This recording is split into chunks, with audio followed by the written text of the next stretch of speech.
Près d'1,5 milliard de catholiques dans le monde attendaient ce moment. Habemus papam. Cardinalem Ratzinger. Au second jour du conclave, le 19 avril 2005, le cardinal Ratzinger est sacré pape Benoît XVI. Il a 78 ans lorsqu'il est choisi. C'est un intellectuel, théoricien originaire d'Allemagne, qui va succéder au charismatique Jean-Paul II. Ecco la croce, ma ora lasciamo la voce, ed ecco Papa Benedetto.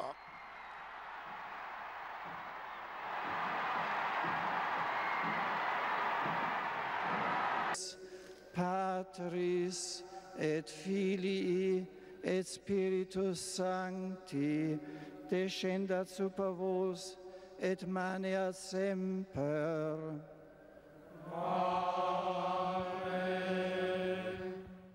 Mais un scandale aux proportions catastrophiques est sur le point d'éclater. Les annonces en cascade d'abus commis par des prêtres sur des enfants. Une affaire qui ébranle toute l'Église. Benoît XVI sera le premier pape à demander pardon. Il le fera publiquement lors d'un séjour aux États-Unis. Il m'est difficile de comprendre comment les prêtres ont pu manquer à leur mission de guérison et d'amour du Seigneur auprès de ses enfants. Nous avons profondément honte et nous ferons tout notre possible pour que cela ne se reproduise plus dans le futur. Pour certains, c'est l'héritage le plus important laissé par Benoît XVI. Une chose est sûre, il est l'homme qui a osé dire qu'il rétablirait l'image de l'Église.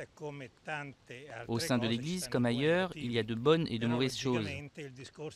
Mais le pape Benoît XVI aura redoré l'image de l'Église. Il n'y avait jamais eu de tel pape auparavant. Mais au-delà du scandale de la pédophilie, Benoît XVI a aussi été un pape très critiqué pour son ultra-conservatisme. Beaucoup lui reprochant de ne pas être parvenu à guider l'Église dans le XXIe siècle. Ses positions strictes sur l'homosexualité, les femmes prêtres, l'avortement ou l'euthanasie ont été dénoncées, considérées comme dépassées par beaucoup, y compris dans son propre pays, l'Allemagne. Pour les experts, le théologien a trop souvent pris le pas sur le chef de l'Église. Il a montré les limites de ses compétences. Lorsqu'il parlait en théologien, il oubliait ses fonctions de chef de l'Église. Il a commis beaucoup de bévues, nous le savons tous trop bien. Par exemple, ses discussions avec le monde arabe ou sur des questions de morale.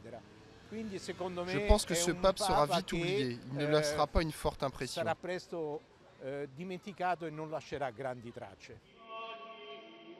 Ces dernières années ont été ternies par la maladie. Les messes de Noël étaient avancées à 22 h pour lui épargner la fatigue de veiller.